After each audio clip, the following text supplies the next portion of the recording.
petrifying human beings, giants, to stone,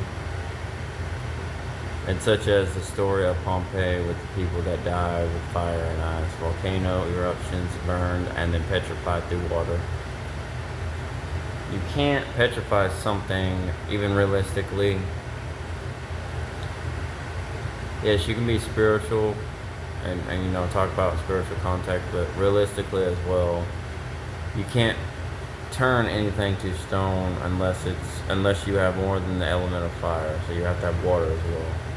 But just like the meteors or the volcanoes, the Story of Pompeii, and fire and then water, it gets burned from the inside out with the fire, and then it would petrify clearly through the water. And so that's why you still even see today the statues of the people of Pompeii in the water.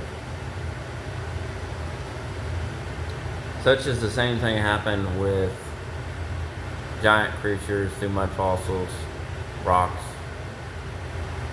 And so, even if the flood happened,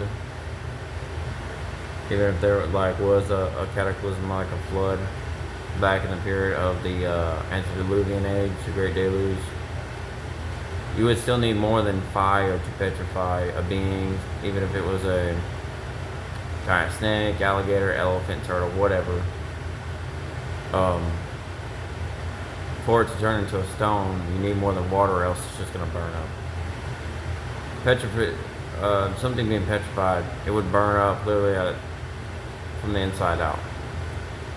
But then as soon as it would fall into the water, because it's already hot anyway, it would petrify, turn into stone.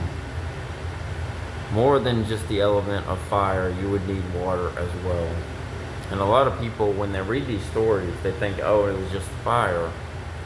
But they don't understand is we're able to logically think and use our brains as well, instead of just reflecting just on the spiritual aspects of things rather than the physical reality of what had happened. That they think you only had one element, but it's impossible, that you would have to have others, so you use water as well to petrify. And a lot of people speculate like the atmosphere was different back then, that's where everything was larger.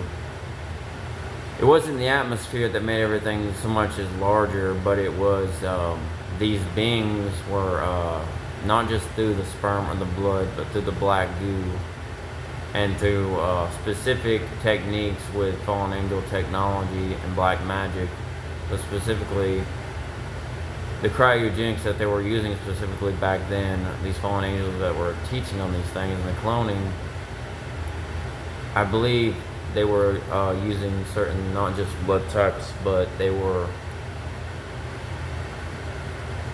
using certain types of how much hormones to use and not to use. Just even today as farmers would pump so much hormones into their chickens so they would get a certain amount, a certain size and the strength and how big, how small they wanted their chickens.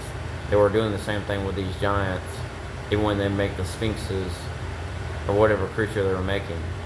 They would pump a certain amount of hormones into them to make them a certain size.